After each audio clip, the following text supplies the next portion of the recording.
Hoy, gulong balls, gulong balls. Series 2 pa rin.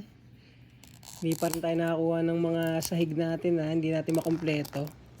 So kahit na ano na lang, celebration kung ayaw tayo bigyan ng sahig.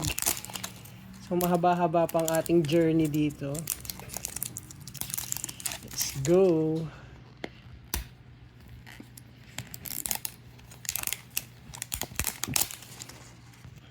Okay.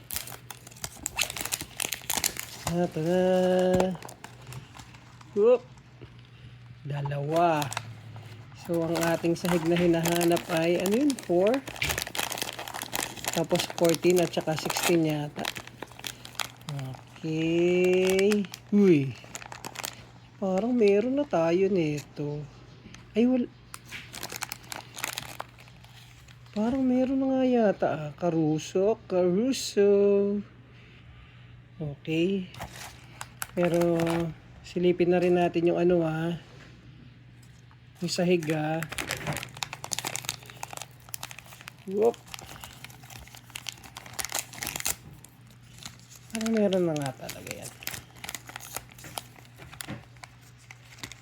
Number 15. O, meron na dapat 16 Tama ba? 3, 6, 9, 12, 15. 15 lang pala. So, 14, 4, at saka, ano pa isa? Anyway, sige. Yan na. Yun. Thank you.